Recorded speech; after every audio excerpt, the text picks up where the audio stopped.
मित्रांनो, कधी-कधी असं झालेलं आहे का, की आपण रस्त्याने चाललो असतो आणि आपल्याला समोर एखादी व्यक्ती दिसते आणि त्याच्या चालण्याची जी पद्धत असते, तर ती पद्धत बघून आपल्याला खूप हसायला येतं.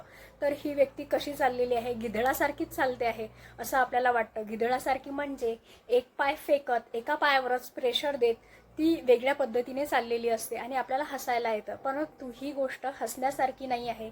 तर त्या व्यक्तीला कधी-कधी सियाटिकेचं पेनसुद्धा असू शकतं आणि त्यामुळे त्याची चालण्याची पद्धत ही आपल्याला वेगळी वाटू शकते. तर ह्या सियाटिकेवर कोणता आयुर्वेदिक उपाय आपण करू शकतो आणि सियाटिकेचं पेन हे नेमकं आपल्याला कशामुळे होत असतं ते आपण आजच्या या व्हिडिओमध्ये बघणार आहे. म्हणून तुम्ही आपल्या कमरेमध्ये काही व्हर्टिब्रा असतात, त्याला लंबर व्हर्टिब्रा असे म्हणतात आणि या लंबर व्हर्टिब्रामधून एक नस ओरिजिनेट होते, तिला सियाटिका नर्व असे म्हणतात. आणि जेव्हा ही नस अफेक्ट होते किंवा हर्ट होते किंवा काही ठिकाणी ती दाबल्या जाते आणि त्यामुळे आपल्याला सॅटिकाचा त्रास हा चालू होत असतो. ही जी नस आहे तर ही नस कमरेच्या मागच्या भागापासून म्हणजे बटक्स रिजन्सपासून ती निघत मांड्यांच्या मागच्या साईडला आणि पुढे मग पोटरक्याच्या पण मागच्या साईडला आणि पुढे तळपायापर्यंत ही नस असते. तर ही नस दोघी साईडला असते, दोघी पायांच्या बटक्स रिजनपासून ते आपल्या सोलपर्यंत असते म्हणजे तळव्यापर्यंत असते.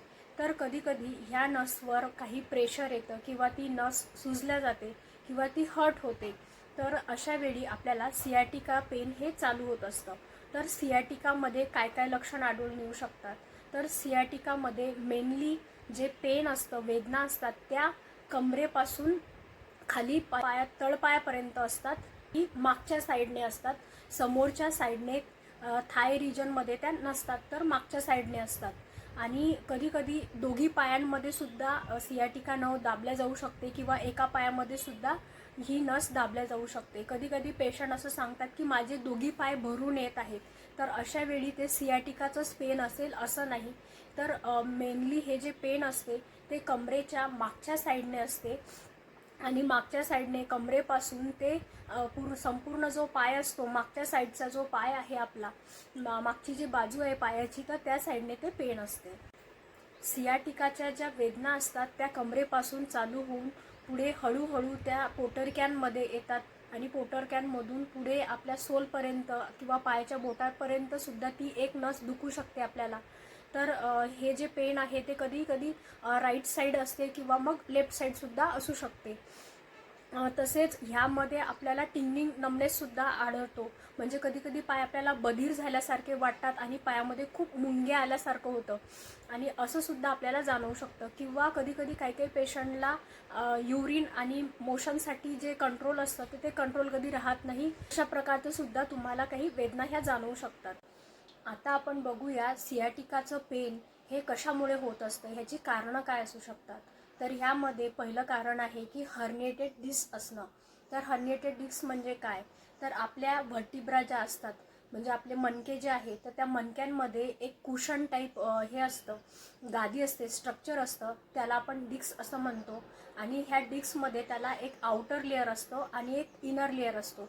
तर इनर लेअरमध्ये एक जेली लाईक सबस्टन्स असतो, न्यूक्लियस पल्पोसा असे म्हणतात. आणि जे त्याचं आउटर कव्हरिंग असतं ते थोडं कडक असतं. आउटर कव्हरिंगला ॲन्युअल फायब्रोसिस असे म्हणतात. तर कधी काय काय होत असतं, एजिंगमुळे किंवा वय वाढल्यामुळे ती जी डिस्क आहे ती हार्ड बनत जाते, कडक बनत जाते किंवा मग त्यामध्ये काही काही क्रॅक यायला लागतात.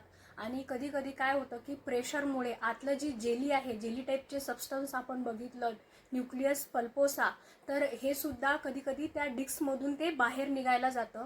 म्हणजे बल्ज त्याला यायला लागतो, बाहेर यायला लागतं ते. आणि त्यामुळे सुद्धा त्या ठिकाणची जी नस असते त्या नसवर प्रेशर येतं आणि त्या प्रेशर आल्यामुळे सुद्धा आपली सियाटिका नर्व ही हर्ट होते आणि आपल्याला सियाटिकाचं पेन हे चालू होत असते. सेकंड रिझन म्हणजे स्पॉन्डिलो लिथियासिस. तर स्पॉन्डिलोलिथियासिसमध्ये काय होत असतं, एक मणका हा दुसऱ्या मणक्यावर जर घसरला गेला तरीसुद्धा त्या नसवर प्रेशर येतं आणि आपल्याला सियाटिकेचं पेन हे चालू होऊन जातं. तर कधी कधी काय होतं की आपण नीट पोश्चरमध्ये आपण बसत नाही किंवा आपण व्यवस्थित झोपल्यानंतर कशा पद्धतीने आपण उठून बसायला पाहिजे किंवा कशा पद्धतीने आपण उभं राहतो किंवा चालण्याची आपली जी पद्धत असते ती कधी कधी चुकीची असते आणि ह्या चुकीच्या पद्धतीमुळे सुद्धा त्या नसवर दाब येतो असतो आणि त्यामुळे सुद्धा आपल्याला सियाटिकाचा त्रास हा चालू होत असतो. And third reason is overweight. तर ओव्हरवेटमुळे सुद्धा आपल्याला सियाटिकाचा त्रास हा चालू होत असतो. तर ते कसं बघूया आपण.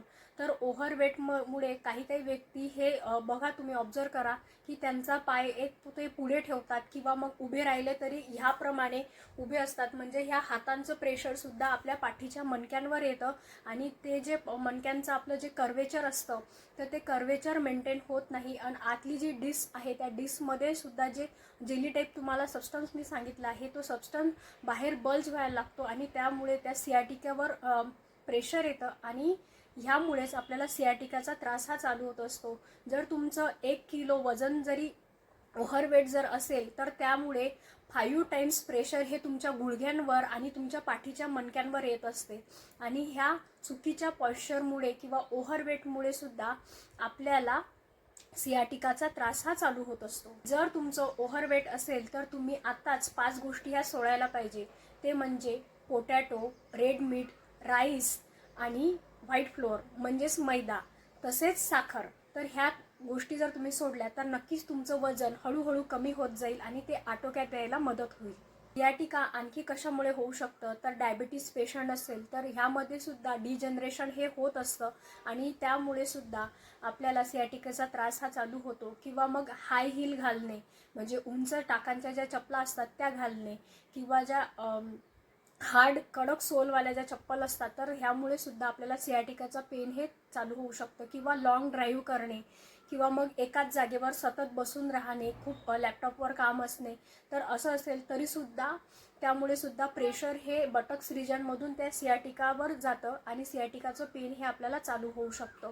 किंवा मग खूपच हार्ड किंवा खूपच सॉफ्ट अशा बेडवर झोपणं, तर ह्यामुळे सुद्धा आपल्याला सियाटिकाचं पेन हे चालू होऊ शकतं.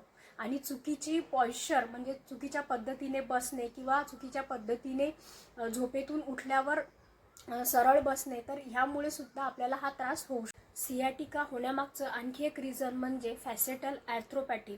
तर ह्यामध्ये काय होतं की जे 2 वर्टिब्रा आहे तर ते 2 वर्टिब्रा एकमेकांवर घासले जातात आणि त्यांचे जे टोकं असतात, जे फॅसेट असतात, ते फॅसेटसुद्धा एकमेकांवर घासले जातात आणि डिस्क ही बाहेर बल्ज होते म्हणजे बाहेर निघते आणि त्यामुळे सुद्धा आपल्याला सियाटिकाचा पेन हे होऊ शकतं. सियाटिका पेन होण्यामागचं आणखी एक रिझन म्हणजे पेरिफर्मिस सिंड्रोम.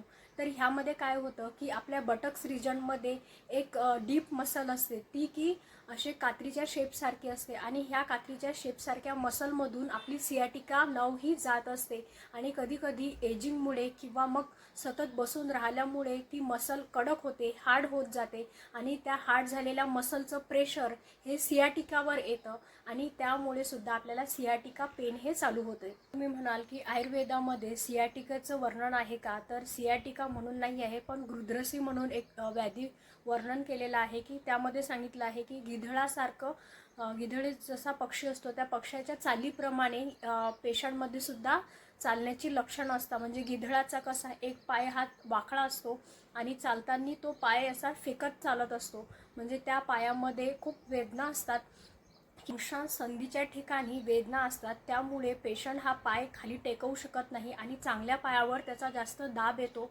आणि त्यामुळे त्याची चाल जी आहे ती गिधडाच्या पक्षाच्या प्रमाणे त्याची चाल असते, म्हणजे एका पायावर प्रेशर देऊन तो चालत असतो. तर त्यामुळेच गृध्रसी म्हणून आयुर्वेदामध्ये सियाटिकेचं वर्णन हे आलेलं आहे. तर गृध्रसीमध्ये मुख्यतः वाताचा प्रकोप असतो आणि मज्जा धातूमध्ये बिघाड झालेला असतो.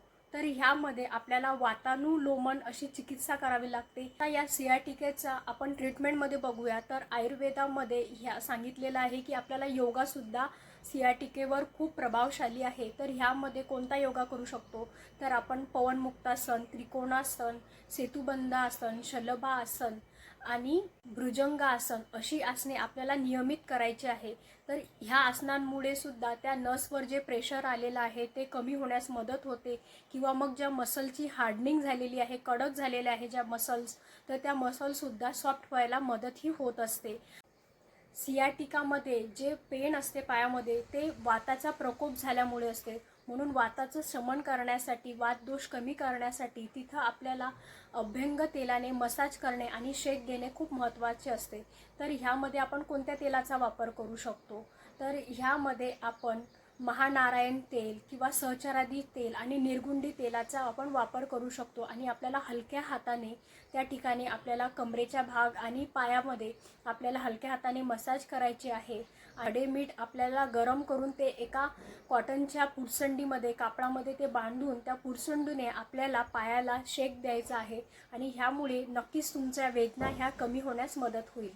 सियाटिकाच्या पेनमध्ये आपल्याला आपलं पाठीचं पोश्चरसुद्धा आपल्याला मेंटेन करायचं आहे. म्हणजे आपण कशा पद्धतीने चालतो आहे किंवा कसं बसतो आहे किंवा खूप दीर्घकाळ एकाच ठिकाणी आपण बसून राहतो का किंवा स्टँडिंग पोझिशनमध्ये आपण खूप काळ उभं आहो का किंवा मग वेगवेगळ्या प्रकारे आपण गाडीमध्ये ट्रॅव्हलिंग करतो आहे.